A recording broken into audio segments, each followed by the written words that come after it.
Selamat pagi dunia penuh warna. Hari ini akan jadi istimewa. Selamat pagi wahai teman semua. Tawar yang iringi langkah kita. Sudah tak sabar segera dimulai. Siapkanlah dirimu. We're gonna have a good time. Oh so much fun. Bersama teman baru. Itu yang aku tunggu. We're gonna have a good time. Oh so much fun. Belajar hal yang baru. Tak perlu ragu-ragu. Senangnya. Mari kita semua berlomba-lomba. Belajar sambil bermain, oh asiknya. Apa yang kita kerjakan hari ini adalah bekal untuk di hari nanti. Sudah tak sabar segera dimulai. Siapkanlah dirimu. We're gonna have a good time. Oh so much fun.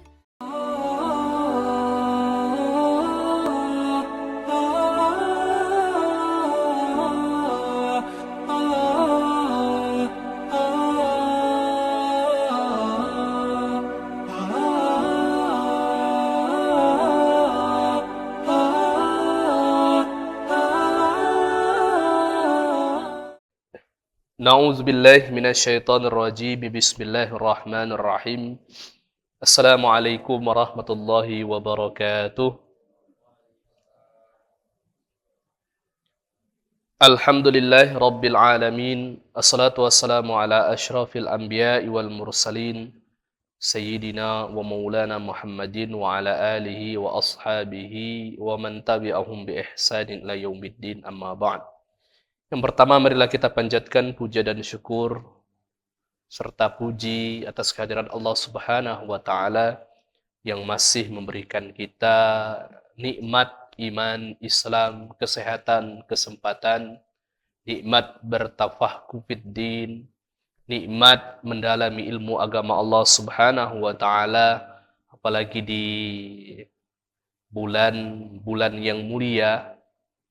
Bulan Sya'ban ini, Bapak Ibu, dikenal dengan istilah bulan Nabi alaihi salatu wassalam. Karena dalam sebuah riwayat, Rasul alaihi salatu wassalam itu selama bulan Sya'ban beliau berpuasa. Bulan Rajab itu bulan di antara bulan haram, bulan Sya'ban, dan bulan mulia, yaitu bulan Ramadan. Dan insya Allah semoga Allah Subhanahu wa taala tetap memberikan kita semangat dan istiqomah dalam beribadah hingga bulan Ramadan nanti. Wabil khusus di bulan Ramadan, semoga Allah menjadikan kita hamba-hamba yang berhasil mendapatkan gelar muttaqun, gelar bertakwa, dan Allah Subhanahu wa taala menjadikan kita hamba-hamba yang benar-benar bersih dan tetap menjalankan segala hal atau bahkan lebih baik lagi dari bulan-bulan sebelumnya. Amin ya rabbal alamin. Salawat dan salam selalu kita sampaikan kepada Rasul kita, suri tauladan kita, Nabi besar Muhammad sallallahu alaihi wasallam. Semoga salawat, salam selalu kita sampaikan, selalu kita curahkan. Kemudian sunnah ajaran beliau juga selalu kita laksanakan. Di antara bukti kecintaan kita kepada beliau, di antara bukti bahwasanya kita juga termasuk hamba-hamba yang memberikan cinta kasihnya kepada beliau. Sehingga ketika hari kiamat kelak, kita berhak untuk mendapatkan bantuan syafaat di hari kiamat. Dan juga berhak untuk bersama baginda Nabi sallallahu alaihi wasallam di surga Firdaus kelak. Amin ya rabbal alamin. Bapak-bapak, ibu-ibu yang dirahmati Allah Subhanahu wa taala, untuk kedua kalinya marilah kita buka pengajian kita dengan melafazkan lafaz al-basmalah. Bismillahirrahmanirrahim. Bapak Ibu yang dirahmati Allah Subhanahu wa taala, insyaallah kita akan melanjutkan pembahasan ilmu faraid ataupun ilmu mawaris, atau yang kita kenal dengan istilah ilmu waris di dalam pembahasan ilmu fikih. Pada pertemuan sebelumnya, kita mereview, mengulang, mengingat sejenak tentang pembahasan ilmu waris. Bapak, Ibu-ibu, ilmu waris ini merupakan ilmu yang khusus, atau bahkan di antara ilmu yang paling tinggi kedudukannya, karena langsung Allah Subhanahu wa Ta'ala dan Rasul-Nya ajarkan di dalam cara ataupun teknis pelaksanaan ilmu tersebut. Kemudian ilmu mewaris juga termasuk ilmu-ilmu, termasuk di antara ilmu yang menjadi penyebab sebuah fitnah itu bisa terselesaikan. Fitnah itu Bapak Ibu bisa terjadi bukan hanya antara seorang dengan orang yang asing, bisa terjadi antara seorang anak kepada orang tua kepada anak, saudara kandung, dan sebagainya. Di antara salah satu untuk menghilangkan ataupun untuk menyelesaikan hal-hal yang berhubungan dengan fitnah, wabil khusus fitnah dalam urusan harta yang ditinggalkan oleh yang meninggal dunia, maka Allah Subhanahu wa Ta'ala menurunkan yang disebut dengan ilmu faraid. Ilmu faraid itu hukumnya bagi seorang mukmin wajib ataupun fardu untuk mengetahuinya. Walaupun mengetahuinya adalah wajib, mengamalkannya wajib, mengetahui secara detailnya itu fardu kifayah. Jadi Pak Bu, setiap diri kita, wabil khusus, kalau seandainya dia memang mendalami ilmu agama Islam, maka wajib baginya untuk tahu secara dalam. Tetapi untuk yang awam, cukup tahu setidaknya ilmu-ilmu inti ataupun pembahasan-pembahasan yang setidaknya menjadi landasan di dalam pelajaran ilmu faraid. Karena ketika lebih dalam lagi, maka sudah tugas sebagai seorang ustadz ataupun ulama yang membantu untuk menjelaskan dan menyelesaikan permasalahan di dalam ilmu waris. Kemudian sebelumnya kita sudah membahas tentang hal-hal yang berhubungan yang harus diselesaikan sebelum waris, seperti hutang, wasiat, dan pengurusan jenazah. Kemudian kita juga sudah membahas tentang syarat-syarat dalam ilmu waris. Kemudian kita juga sudah membahas tentang sebab-sebab. Jadi Pak Bu, kalau seandainya sebab ini hilang di dalam ilmu waris, maka seseorang tidak bisa mendapatkan waris. Seperti kemarin sudah kita bahas nasab. Maka seorang anak yang bukan nasab, atau bahkan seorang anak yang tidak ada hubungan darah dengan orang tuanya, atau disebut dengan anak angkat, itu tidak mendapatkan waris. Waris juga disebabkan oleh pernikahan. Seorang istri itu tidak ada nasab dengan kita, namun dikarenakan pernikahan, seorang istri itu mendapatkan al-wala. Apa itu wala? Wala itu seorang budak yang telah dibebaskan juga mendapatkan warisan. Yang keempat, Islam. Jadi selain dari empat ini, sebab seorang mendapatkan warisan, kalau tidak ada di antara empat sebab ini, maka seorang tersebut tidak berhak untuk mendapatkan warisan. Kemudian juga kemarin sudah kita bahas tentang mani, sesuatu hal yang menjadikan waris itu tidak diberikan kepada orang yang apabila terpenuhi di dalamnya hal-hal yang mani, yang dilarang baginya untuk, ataupun hal-hal yang menjadikan dia tidak mendapatkan warisan.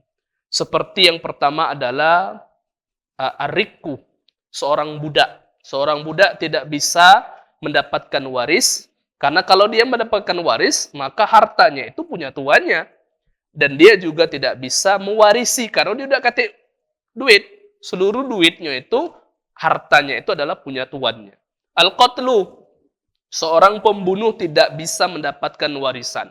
Sebagai contoh, seorang anak membunuh orang tuanya agar segera mendapatkan warisan. Maka seorang anak pembunuh tersebut tidak mendapatkan warisan dari orang tua yang dibunuhnya tersebut. Kemudian yang ketiga, ikhtilafuddin bil islami wal kufr. Apabila perbedaan agama. Contoh, seorang anak yang non-muslim, orang bapaknya seorang muslim, anaknya non-muslim, baik non-muslim dikarenakan sebab mungkin sebelumnya keluarga tersebut adalah non-muslim, kemudian seorang bapaknya menjadi mu'alaf, atau seorang keluarga, dalam keluarga tersebut muslim semua, anaknya murtad.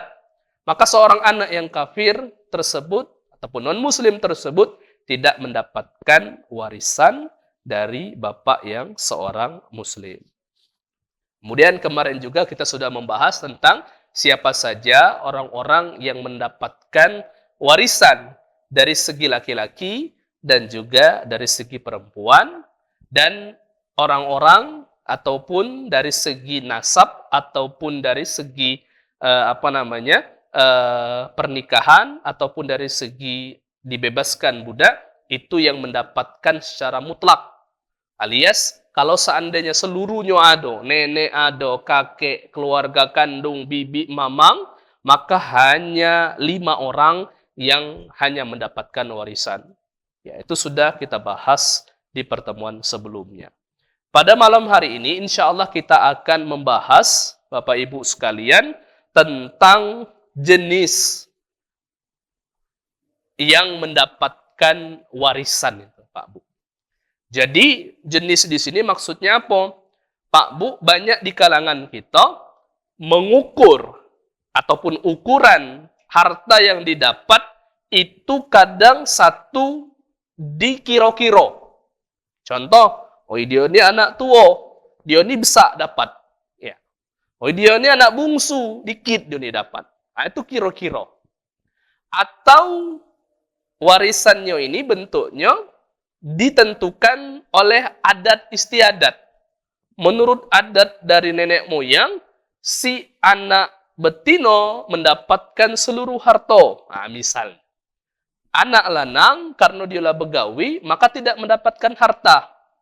Ada juga adat di dalam sebuah daerah, kalau anak lanangnya sudah merantau, maka tidak lagi dia mendapatkan warisan. Nah, itu adat. Maka Islam menentukan pembagian warisan ketika ada yang keluarga meninggal dan meninggalkan harta, maka harta tersebut dibagi sesuai dengan ketentuan yang sudah Al-Quran dan hadis jelaskan. Maka oleh karena itu, bapak-bapak, ibu-ibu sekalian, al-irsu, warisan ataupun yang ditinggalkan itu 2 jenisnya. Yang pertama adalah irsu bil fardi. Jadi warisan bagian yang pertama disebut dengan warisan bil fardi. Apa itu bil fardi? Bil fardi itu warisan yang dikeluarkan sesuai dengan hitungan yang sudah Al-Quran dan hadis tentukan. Sebagai contoh, Pak Bu, bil fardi itu setengah. Seorang suami mendapatkan setengah. Nah, ini setengah ini bukan ngado-ngado, tetapi Allah dan Rasulnya yang menjelaskan. Seorang anak perempuan dapat setengah misalnya. Siapa yang ngasih tahu? Allah dan Rasulnya. Ini bil fardi. Tapi ada bagian kedua, irsu bit ta'sib. Seorang mendapatkan warisan, jumlah ataupun ketentuan yang dibagikan itu disebut dengan ta'sib. Apa itu ta'sib? Dia tidak dihitung sesuai dengan hitungan matematika, Pak. Contoh, setengah, 1/4, 1/8. Tidak. Dia dibagikan kalau ada sisonya. Nah, jadi asoba atau bita'sib, siso. Siapa itu? Insya Allah kita akan jelaskan satu persatu, Pak. Jadi pembagian itu sudah dijelaskan dalam Al-Quran. Si A, B, C, D yang sudah kita bahas kemarin, Pak, lanang dan betino itu sudah ada bagian galau. Baik bagiannya yang sudah ditentukan ukurannya, setengah, 1/4, 1/8, atau yang disebut dengan ta'sib ataupun mendapatkan sisa. Ya. Dan insya Allah akan kita sebutkan satu persatu. Jadi Pak, di al-irsu bil fardi ataupun bil furudil muqaddarah, ini ada 6 pembagian. Yang pertama setengah. Siapa itu setengah? Insya Allah akan kita sebutkan. Yang kedua 1/4. Kemudian 1/8, 2/3, 1/3, 1/6. Jadi ada 6 yang bagi. Jadi jangan ada yang keluar dari 6 ini. Oh, menurut Islam itu ada bil fardi berapa? Dia dapat 1/24 misalnya. Tak kati, ya istilahnya. Yang ada 1/2, kemudian 1/4, 1/8, 2/3, 1/3 ataupun 1/6. Siapa? Nanti kita sebutkan satu persatu. Kemudian bil taksib. Nah, taksib ini ada 2 jenis. Ada yang siso. Jadi taksib ini Pak Bu, untung-untungan bahasa kita. Kadang dia mendapatkan lebih besar daripada yang diperhitungkan 1/2, 1/3 tadi. Kadang dia lebih kecil, kadang tak dapat nian. Nah, itu ada untung, ada ruginya. Ya. Kemudian yang selanjutnya kita mulai masuk, Pak. Kami tidak akan menjelaskan secara detail. Kita cuman menjelaskan tentang berapa baik kira-kira. Ustadz, kalau laki ini dapat berapa dia ini? Ya, pasti tidak dapat laki. Kemudian kalaupun dia dapat, berapa dia ini dapat?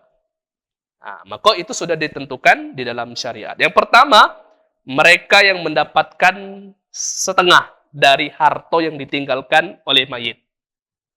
Siapa itu yang pertama? Adalah az-zawju. Agak Pak Bu, insya Allah kami bantu ketikkan. Ya. Jadi insya Allah kami bantu ketikan, agak Bapak Ibu silakan baca dan bisa kita ulang lagi setelah Ramadan ya pembahasan. Tidak usah pening Pak Bu, Bapak Ibu cukup tahu landasan awal BO bahwasanya aku pernah belajar suami ini mendak dapat setengah 1/4. Nah, ada syarat ketentuan. Jadi yang pertama, yang mendapatkan setengah ini ada 5 ekor wong.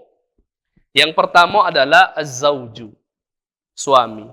Jadi seorang istri meninggal, Pak, maka suami ini mendapatkan setengah dengan syarat dan 1/4 dengan syarat. Jadi yang setengah dulu. Jadi seorang suami ini mendapatkan setengah, syaratnya apa? Syaratnya dia tak katik anak sama sekali. Jadi setengah di suami. Jadi bininya meninggal, kemudian ada laki. Nah, lakinya ini akan mendapatkan setengah dengan syarat dia tak kati anak. Ya. Wa wa alla yakunu laha walad wala waladul ibn, dan tidak ada juga yang namanya cucung. Ya. Saun kana hadzal minu aw min ghairihi, atau anak dari bawaan sebelumnya. Itu tidak kati dengan anak. Itu setengah. Kemudian yang kedua, siapa yang berhak untuk mendapat setengah? Anak betino. Dengan syarat. Kami tidak akan sebutkan syaratnya, karena akan membingungkan. Mungkin Bapak akan ingat-ingat, BO berarti anak betino ini, suami ini dapat setengah, dan juga dapat 1/4. Oke. Yang ketiga, bintul ibni. Apa itu bintul ibni? Anak perempuan dari anak lanang, cucung betino. Dari anak lanang. Itu dapat kemungkinan setengah, dengan syarat. Kemudian ukhtun syaqiqah, al-ukhtus syaqiqah, saudari perempuan kandung. Itu bisa mendapatkan setengah dengan syarat ketentuan. Kemudian al-ukhtu minal ab, saudari perempuan sebapak. Jadi kalau seandainya yang wafat ini seorang laki-laki, dia ini punya saudari sebapak. Ataupun dia ada saudari kandung, maka saudari kandung dan saudari sebapak ini mendapatkan kemungkinan setengah dengan syarat ketentuan. Kemudian, itu 5. Jadi Pak Bu, jangan lagi selain dari 5 ekor ini galak menentukan dewek. Kita ini galak, sudah, dia ini anak paling tua betino, maka dia ini bentuknya dikasih setengah. Mungkin bisa, tapi ada syaratnya. Oh, dia ini anak lanang ini bentuknya dikasih setengah be. Oh, dak kati di dalam syariat anak lanang itu dak kati setengah. Ya, karena yang dapat setengah cuma 5 yang sudah ditentukan dalam syariat. Seperti zauj dalam surat An-Nisa, istri suami tadi itu dapat setengah dalam surat An-Nisa, lakum nisfu ma taraka azwajukum illam yakul lahunna walad. Lakum nisfun. Kalian mendapatkan setengah, kata Allah, ma taraka azwajukum, ketika ada harta yang ditinggalkan oleh istri kalian, illam yakun lahunna walad. Kalau seandainya tidak ada anak. Itu Allah yang menentukan. Ya. Kemudian bintun juga di dalam surat An-Nisa ayat 11. Wa in kanat wahidah falahan nisfu, kata Allah. Kalau seandainya ada anak perempuan dewean, dak kate anak perempuan lain, dak kate anak lanang, anak tunggal itulah, maka dia memungkinkan mendapatkan setengah. Jadi Pak, tadi yang dapat setengah itu cuma 5.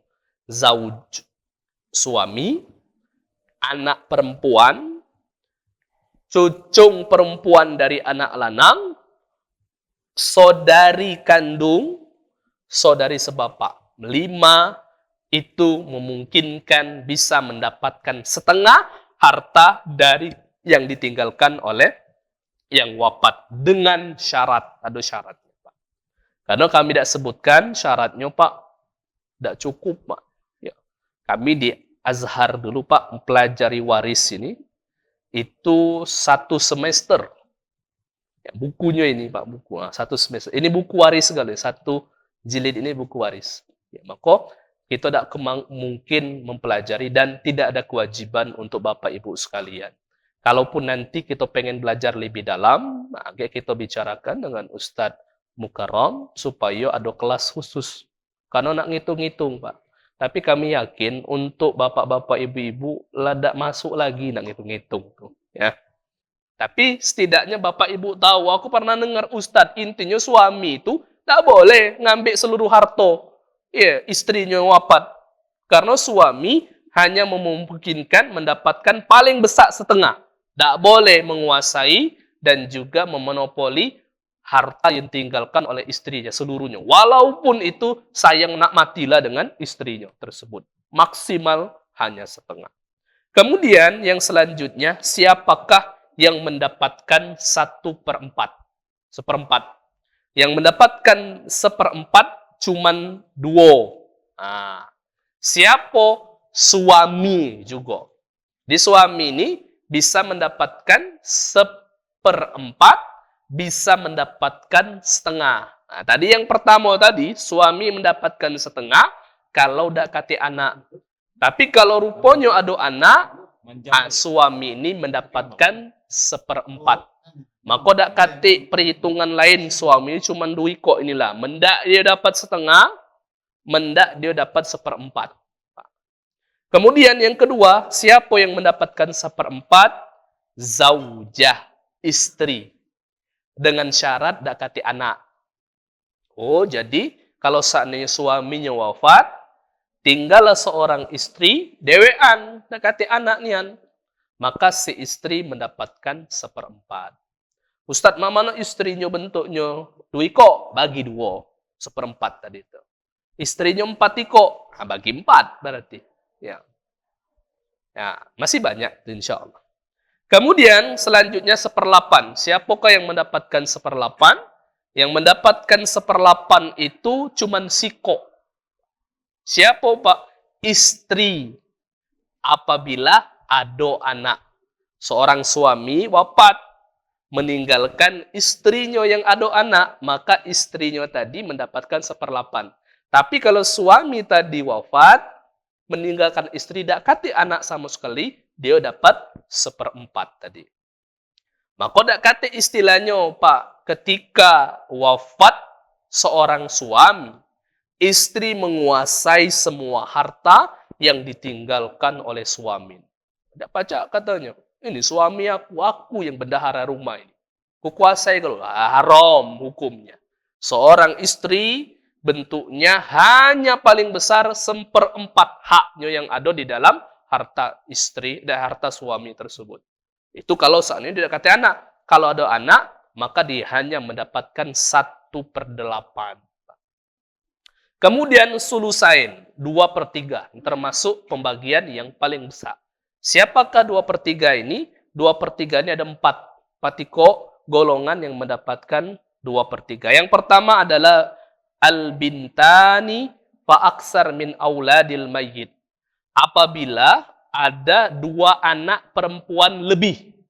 2 anak atau lebih. Jadi seorang laki-laki ini punya anak betina 2 ekor. Maka anak 2 ekor atau 3 atau 4, maka memungkinkan dia mendapatkan 2/3 harta dari bapaknya dengan syarat. Kemudian yang kedua, bintan al-ibn.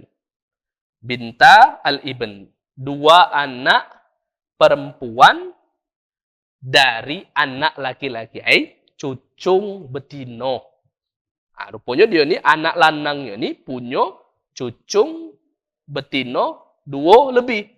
Maka dia cucung betino ni memungkinkan juga mendapatkan 2/3. Kemudian ukhtani syaqiqatani fa aktsar. Sama. 2 saudari kandung ya atau lebih bisa mendapatkan kemungkinan 2/3. Kemudian ukhtani lil ab, 2 orang saudari atau lebih sebapak juga bisa memungkinkan mendapatkan 2/3 dari harta yang ditinggalkan oleh saudaranya tersebut. Itu dapat 2/3, Pak. Kemudian sepertiga, siapa sepertiga? Sepertiga ini, Pak, ada 2 golongan. Yang pertama adalah mak. Jadi mak ini pasti dapat. Ima dia bentuknya sepertiga, ada 1/6, ada 1/3 dari sisa. Tapi intinya emak ini dapat. Kemudian dengan syarat tapi Pak, al-adad minal ikhwah lil Ada saudara-saudara seibu. Itu juga mendapatkan 1/3 dengan syarat. Kemudian 1/6, siapakah yang mendapatkan 1/6? 1/6 yang pertama bapak. Jadi bapak ini mendapatkan 1/6 dengan syarat. Ibu juga mendapatkan 1/6 dengan syarat. Bedanya apa? Ustaz, kapan ibu ini mendapatkan 1/3? Kapan ibu ini mendapatkan 1/6? Kalau ibu mendapatkan 1/3, kalau seandainya dak kati anak. Jadi seorang laki-laki wafat, meninggalkan seorang ibu. Nah, anak yang wafat ini nih tidak ada anak, cucung punya ibu tadi tuh. Jadi dia si ibu tadi mendapatkan 1/3. Kalau dia ada cucung, ibu tadi mendapatkan 1/6. Kemudian yang selanjutnya jad abul ab. Nenek anak dari bapak. Itu bisa memungkinkan mendapatkan 1/6. Kemudian jaddah atau jaddat, nenek betino, baik dari bapak ataupun dari ibunya, itu juga bisa mendapatkan 1/6. Bintul ibn, 1 orang cucu dari anak laki-laki, cucu perempuan. Kemudian ukhtu minal ab fa aksar, atau saudari perempuan dari bapak 1 ataupun lebih. Dan yang terakhir adalah al-akh minal atau ukh minal saudara atau saudari dari ibu. Saudara ataupun saudari seibu itu mendapatkan 1/6. Kemudian yang terakhir, siapa yang mendapatkan sulusul baki, 1/3 sisa? Yang pertama kakek bisa mendapatkan dengan syarat, ibu bisa mendapatkan dengan syarat. Bapak-bapak, ibu-ibu yang dirahmati Allah Subhanahu wa taala, pembahasannya memang agak dalam, Pak Bu ya.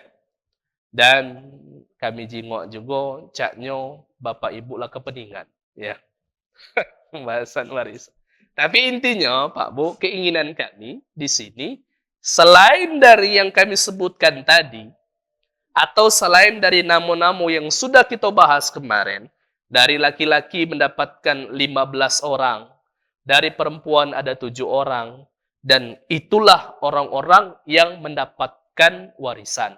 Namun, orang-orang yang mendapatkan warisan kemarin, contoh dari laki-laki, ada anak lanang, ada bapak, ada saudara kandung, itu sudah ada bagian masing-masing. Begitu juga dengan dari golongan wanita, ibu, kemudian istri, anak betino, cucung betino dari anak lanang, itu sudah ada bagian kalau di dalam syariat Islam. Kami hanya membantu untuk menjelaskan di dalam penjelasannya. Kemudian selanjutnya, Pak Bu, ada yang disebut dengan istilah asobah ataupun siso. Siapa siso ini? Siso ini terbagi menjadi dua, Pak Bu. Asobah sababiyah, siso disebabkan ada yang menyebabkannya mendapatkan siso, ada yang asobah yang disebabkan oleh nasab. Fahum mu'tik zakaron kana unsa. Jadi ada sabab. Jadi asobah, jadi Ustadz, mungkin di dalam zaman kita sekarang sudah jarang didengar namanya perbudakan. Ketika seorang budak itu dibebaskan, maka dia tidak ada perhitungan dapat berapa jumlahnya secara pasti, setengah, atau sepertiga, atau seperempat. Tetapi dia mendapatkan sisa. Kemudian, nah yang cak kita ini Pak, ya anak-anak lanang, ataupun dari golongan bapak, ataupun golongan kakek, dan saudara kandung, itu bisa mendapatkan asobah an-nasabiyah. Jadi perhitungan yang kita dapat ini, Pak, tidak seperti perhitungan yang didapatkan oleh golongan wanita. Dari golongan wanita itu kebanyakan mereka jelas. Setengah, sepertiga, seperdelapan. Nah, kita nih yang lanang, wong tua kita wafat, misalnya Pak.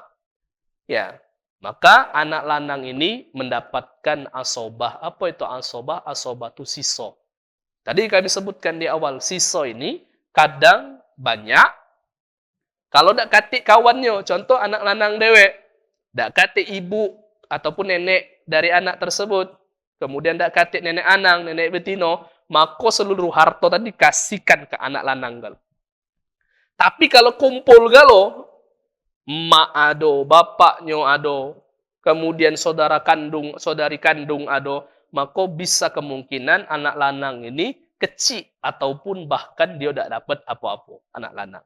Tapi kalau anak betino tadi pasti dapat dia, karena perhitungannya sudah jelas di dalam perhitungan. Kemudian Bapak Ibu sekalian, pembahasan masalah itu kami tinggalkan, syarat dan ketentuan.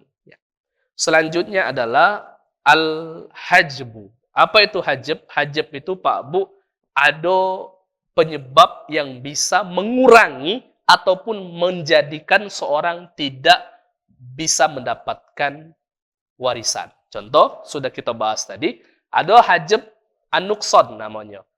Artinya, seorang itu bisa dikurangi. Suami aslinya mendapatkan setengah dari harta yang ditinggalkan oleh istrinya. Cuman dikarenakan ada sebab, ada anak, suami tadi mendapatkan seperempat. Nah, itu disebut dengan hajab. Tapi ada juga yang hajabnya ataupun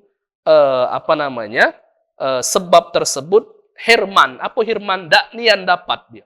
Contoh, saudara dan saudari kandung itu dapat. Tapi ketika ada sebab, dia menjadi tidak dapat sama sekali. Kalau ada anak, kalau ada bapak dan ibu. Misalnya ada mayit, seorang mayit ini meninggalkan anak, meninggalkan orang tua, dan meninggalkan saudara kandung atau saudari kandung. Maka saudara dan saudari kandung tadi tidak akan mendapatkan warisan dari si mayit dikarenakan ada anak dan juga ada wong tuanya masih hidup. Tapi kalau anak dan juga wong tuanya tadi sudah wafat galau, maka kemungkinan saudara dan saudari kandung tadi bisa mendapatkan warisan. Itu disebut dengan pembahasan hajab. Kemudian pembahasan selanjutnya, Pak, kami takut nak membahasnya karena lebih dalam lagi. Karena pembahasan selanjutnya ini kebanyakan pembahasan ustadz-ustadz dan pembahasan para ulama. Contoh, Pak, bahas manolah hukumnya banci ini, jadi kasih mano, lanang apa betino, Pak. Nah, itu gawi ulama, Pak. Tapi tidak apa-apa sebagai informasi. Banci itu terbagi menjadi dua. Ada banci mal'un, ada banci muskil. Mal'un tu Pak, aslinya lanang. Jakunnya ado. Ya, lahirnya sudah tanda laki-laki. Tiba-tiba operasi. Nah, disebut dengan khunsa mal'un. Khunsa, seorang yang merubah kelaminnya dan terlaknat. Dilaknat, Pak Bu. Maka hukumnya cak mana Ustadz? Seluruh hukum dalam agama Islam kembalikan ke aslinya. Kalau dia aslinya lanang, kemudian dia operasi menjadi seorang wanita, maka seluruh hukum dia diurus jenazah. Kemarin kita sudah ngurus masalah jenazah, Pak Bu ya. Hukumnya dia dimandikan, hukumnya dia dikafani, hukumnya dia mendapatkan warisan pun juga sebagai seorang laki-laki. Tapi ada khunsa muskil, Pak. Apa khunsa muskil? Yang ini dari segi kedokteran, kita ada kajian dengan Prof. Yuwono. Pak Ustadz ya, kami pernah ngobrol dengan Prof. Yuwono. Rupanya memang dalam kedokteran itu, Pak, ada namanya khunsa muskil. Yang seorang itu memiliki kelamin ganda, Pak. Jadi tidak pacak diprediksi lanang atau betina dia ini. Nah, maka ulama mempunyai pandangan dan tata cara tertentu di dalam pembagiannya, Pak. Dan menurut kami ini tidak mesti harus dijelaskan secara detail. Paling pembahasan-pembahasan yang sifatnya nyangkut-nyangkut dikit itu yang kami akan jelaskan. Kemudian bagaimana hukum mafkud? Apa itu mafkud? Pak Bu, ada sebuah keadaan seorang anak ini wafat. Meninggalkan harta yang banyak. Ibunya ada, bapaknya tidak tahu kemana. Cak mana Pak Ustadz, bapaknya nih? Apakah tidak diberikan waris? Ataukah diberikan waris? Atau mungkin seorang istri ditinggalkan suaminya. Istrinya wafat, kan suami itu mendapatkan harta setengah ataupun seperempat. Ustadz, cak mana dia ini? Suami inilah hilang. Apakah dia bentuknya hartanya diberikan, atau tidak dibagikan, atau diberikan kepada Baitul Mal? Kata ulama, harus diselidiki dulu. Kalau dia bentuknya wafat dan yakin benar-benar wafat, maka dia tidak mendapatkan waris. Kalau seandainya dia bentuknya belum tentu katik kabar dan tidak ada informasi bahwa dia wafat, maka seperti yang dikatakan oleh Imam Syafi'i, fasbir, sabar, tunggukan. Dalam pendapat yang lain, Imam Mawardi dalam madhab Syafi'i menjelaskan minimal tunggu sampai 4 tahun harta tersebut untuk dia. Jadi bagilah ada apa-apa. Cuman statusnya mana? Oh, bapaknya yang hilang ini ya, ada anak. Oh, berarti pembagiannya itu 1/4 simpan bedul. 4 tahun tidak metu, baru wajib dibagikan lagi hartanya tersebut. Itu mafkud. Dan itu juga berlaku kepada pembahasan-pembahasan yang lain, Pak, yang sudah pernah kita singgung sedikit. Masalah wali, masalah nikah lagi, dan sebagainya.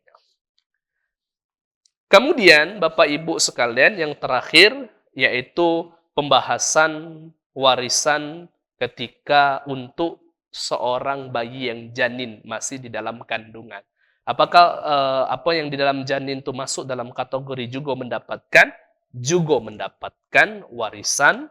Maka hitung juga Pak Bu. Misalnya seorang suami wafat, meninggalkan seorang istri, dan istrinya tersebut bentuknya lagi hamil. Paling ulama berbeda pendapat. Hamilnya ini berapa lama? Apakah bentuknya hamilnya ini sudah menjadi manusia atau belum? Itu yang menjadi perbedaan pendapat ulama. Kalau saatnya hamil sudah besar, maka sudah menjadi janin manusia yang sudah ditiupkan ruh.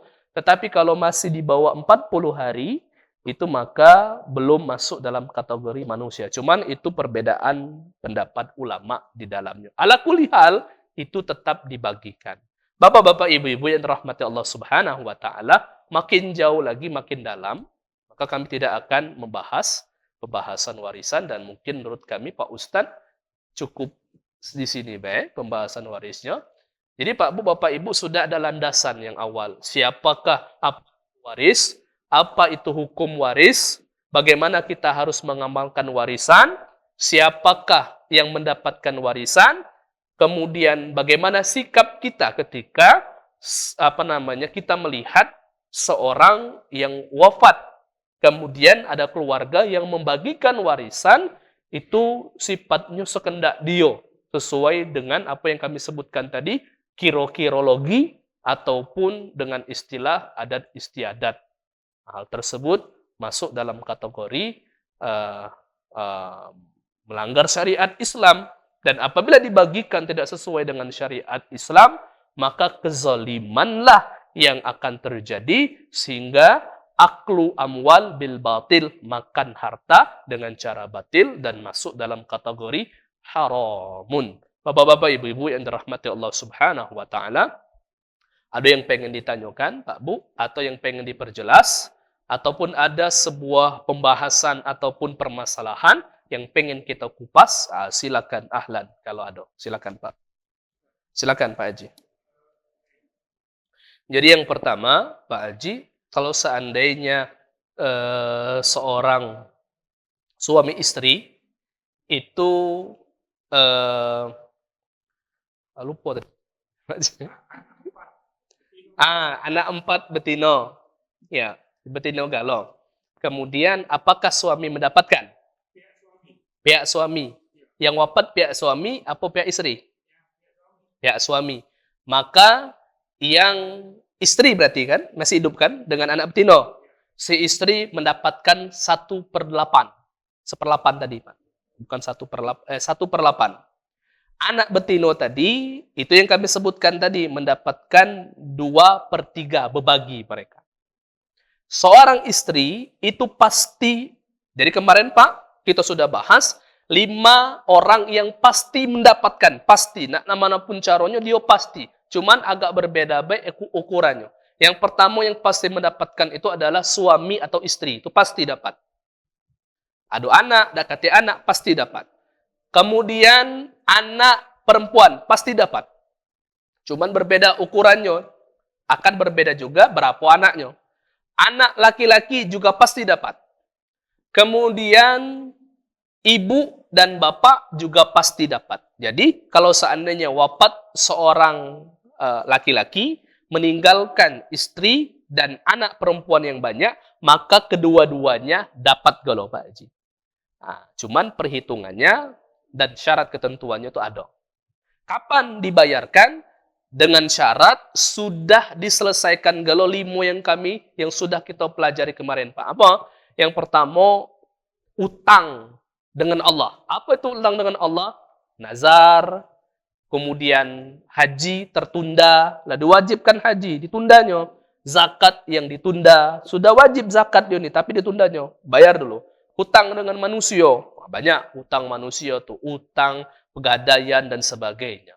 Pengurusan jenazah, ya selesaikan dulu Pak. Dari duit siapa? Dari duit mayit itulah. Kemudian selanjutnya apa? Wasiat. Selesaikan dulu wasiat. Ada tak wasiat? Ada. Siapa? Si A dapat wasiat. Berapa? Setengah harta. Potong setengah harta. Maksimal kata Nabi 1/3. Tak boleh lebih. Karena sisa 2/3 dari wasiat tersebut itu yang akan dibagi di dalam warisan. Kemudian yang terakhir baru dibagikan warisnya. Disusun dulu uangnya siapa yang masih hidup di keluarga. Susun kalau A, B, C, D, emak, ibu, nenek, kakek, sepupu dan sebagainya. Kemudian agak dicoret. Oh ini tidak dapat sesuai dengan apa yang sudah kita rumuskan kemarin Pak. Lanang yang mendapatkan 10, betina mendapatkan cuma 7. Nah ini tidak masuk ini, coret. Baru kita tentukan al-furud wa ta'sib. Oh ini ibu dapat setengah misalnya. Oh ini suami dapat setengah. Baru kita bagikan. Untuk baginya ini Pak, kalau pajak ajak Ustadz Pak Haji. Jangan ajak uang yang lain. Ataupun jengok di Google. Google galak nyesatkan. Ya. Tapi landasan awal kita sudah tahu sikap kita di dalam menyikapi pembagian dalam waris tersebut. Itu yang pertama. Kemudian yang kedua tadi apa Pak Haji lupa Pak? Pihak suami. pihak suami itu seperti mertua, tidak dapat apa-apa, Pak.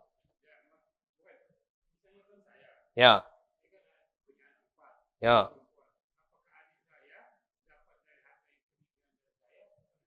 Kalau ada anak, Pak Haji, maka saudara kandung tidak mendapatkan. Ya. Ustadz mak mana Ustadz, dia tuh adik kesayangan aku. Itulah kita kemarin sudah membahas hibah dan wasiat, Pak Haji. Bisa kita masukkan beliau di hibah, bisa kita masukkan ke wasiat. Tapi ketika wasiat dan hibah tidak terlaksana, maka sudah tertutup. Kecuali dimusyawarahkan, tapi tetap bagikan dulu kepada anak dan siapa yang berhak mendapatkan warisan, kemudian baru bentuknya siso ataupun ado yang pengen nginpak sodako secara sukarela kepada adik Pak Haji itu misalnya. Jadi adik saudara kandung itu, saudari kandung tidak akan mendapatkan warisan kalau ada anak dan juga atau walaupun anaknya perempuan dan juga anaknya laki-laki. Yang pertama, Bu, adil menurut Allah dan adil menurut manusia itu berbeda. Kalau adil menurut kita bagi dua. Misal ini contoh kasus, Bu, ya. Seorang laki-laki wafat, ya, meninggalkan seorang istri dan dua anak laki-laki, satu anak laki-laki perempuan. Kalau nak diistilahkan menurut akal manusia, adilnya itu apa? Adilnya itu 2/3 ataupun mungkin dibagi 3. Emak dapat 1/3, anak lanang 1/3, anak betina 1/3. Itu mungkin pendapat kita adil. Atau 2/3 itu dikasihkan ke emak galau, kita anak 2 ekor tadi 1/3 dibagi 2. Itu adil. Cuman syariat tidak menentukan warisan, jingok dulu siapa yang masih hidup dari keluarga mayit. Rupanya mayit ini meninggalkan emak, catat, emak dapat. Oh, rupanya masih ada bapak dapat. Oh, ada tak bininya masih ada, bininya catat, dapat. Ada anak laki-laki, catat, dapat. Anak perempuan, catat, dapat. Ada ada saudara kandung, oh, dah dapat. Karena terhapus. Ada nenek, oh, nenek dah dapat. Karena masih ada bapak ataupun emaknya masih hidup. Bapak emak itu akan terhapus kalau seandainya nenek dan kakek akan terhapus kalau masih ada emak dengan bapaknya. Yang terhapus tadi tidak usah dihitung. Kita buang, masukkan yang tadi sudah pasti-pasti tadi. Baru kita hitung. Adilnya itu di mana? Adilnya di perhitungan yang sudah Allah kasih tahu. Yang sudah kita bahas tadi, Pak Bu. Oh, suami ini ditinggalkannya, istri ini ditinggalkan ada anak 1/8, tulis. Ibu 1/3, 1/6, misalnya cak itu. Nah, itulah yang adil menurut syariat. Jadi kita tidak pacak memang, Bu, untuk yang cuma 2 kali pertemuan kita menentukan, tidak pacak. Tapi setidaknya kita sudah tahu, oh ini yang mendapatkan, oh ini yang tidak mendapatkan, oh ini yang terhapus, oh ini yang bentuknya tidak pacak melok-melok. Zaman sekarang ini, Pak Bu, kalau seandainya masih hidup, dak hati yang peduli. Sudah wafat, keluarga galo. Keluarga aku itu. Aku dulu ngurusnya kecil dulu tapi. Oh iya, ini itu menantu aku, mertua dak dapat, dak usah ikut campur. Ya. Kadang juga galak melok campur nih ipar. Itu adik aku, adik kandung, bukan. Adik saudara kandung B akan terhapus, apalagi ipar, tidak masuk sama sekali. Nah, itu yang ingin kami tegaskan ketika kita mempelajari ilmu faraid ini. Kalaupun ibu ada masalah, Bu, catat di nomor kami, kita bantu untuk hitungkan dan selesaikan adil yang menurut syariat Islam tersebut. Jadilah Pak Bu ya, agak dalam memang pembahasan masalah. Terakhir. Maka istri mendapatkan 1/8. Bagi 2, 1/8 itu kepada 2 istri tadi. Ustadz, anak-anaknya mau mana? Anak-anak pembahasan yang lain lagi. Ya, mendapatkan tak Ustadz? Dapat kalau anak. Cuman agak dikumpulkan berapa anak lanang, berapa anak tino. Ustadz, dia ni anak pertama Ustadz. anak lanang paling tua dari istri pertama harusnya lebih besar. Dak kate istilahnya dalam syariat anak lanang paling tua, paling besar dan sebagainya. Nanti bagi rato dalam syariat. Kalau dak kate yang galak jadi anak bungsu, kalau seandainya syariat menentukan harta yang paling besar itu dapatkan oleh anak paling tua. Ada galak, ya Allah, dah adil. Ngapa melahirkan aku ini bentuknya bungsu? Nah, cak itu. Jadi, istri mendapatkan 1/8 bagi 2, anak tadi dihitung lagi. Berapa anak lanang, berapa anak betina, dan mereka pasti mendapatkan galo. Cuman, tidak banyak. Ya, karena mereka ada banyak tadi kan. Anak dari istri pertama ada berapa, anak dari istri kedua ada berapa. Tapi, mereka tadi dapat galo. Istri dapat galo, anak tadi juga dapat galo. Maka turunkan kepada anaknya. Ya. Turunkan kepada anaknya. Anaknya dapat. Ya. Jadilah Pak Bu ya. Terserah. Agak dengan Ustadz Mukarram ya. Kalau nak dilanjutkan, lanjutkan. Tapi menurut kami cukup Ustadz ya. Karena beratnya pembahasannya. Cuman kami bantu rangkumkan Pak Bu tentang warisan ini supaya Bapak Ibu punya landasan. Ya, landasan setidaknya di dalam memahami ilmu waris. Ya. Untuk selanjutnya insya Allah akan kita bahas pembahasan yang berhubungan dengan bulan Sya'ban dan bulan Ramadan. Bapak-bapak, ibu-ibu yang dirahmati Allah Subhanahu wa taala, kalau ada yang pengen ditanyakan, agak Bapak Ibu silakan setelah Isya agak langsung datang ke kami ya. Sifatnya lebih latihan ataupun penghitungan setelah Isya agak datang ke kami kalaupun ada yang pengen ditanyakan lagi. Sebelum kita tutup kita berdoa semoga Allah memberikan kita pemahaman yang dalam khusus dalam pembahasan ilmu waris. Allah menjadikan ilmu bermanfaat bagi kita dan Allah Subhanahu wa taala selalu menjaga kita untuk menerapkan Al-Qur'an dan sunnah Nabi sallallahu alaihi wasallam. Amin ya rabbal alamin. Na'udzubillahi minasyaitonir rajim. Bismillahirrahmanirrahim. Alhamdulillahirabbil alamin. Shalatu wassalamu ala asyrafil anbiya'i wal mursalin wa ala alihi wa sahbihi ajma'in. Allahumma anfa'na bima 'allamtana wa 'allimna ma yanfa'una warzuqna 'uluman tanfa'una bi rahmatika ya arhamar rahimin. Rabbana atina fid dunya hasanah wa fil akhirati hasanah wa qina adzaban nar. Wa sallallahu ala sayyidina Muhammad wa ala alihi wa sahbihi wa sallam. Walhamdulillahi rabbil alamin.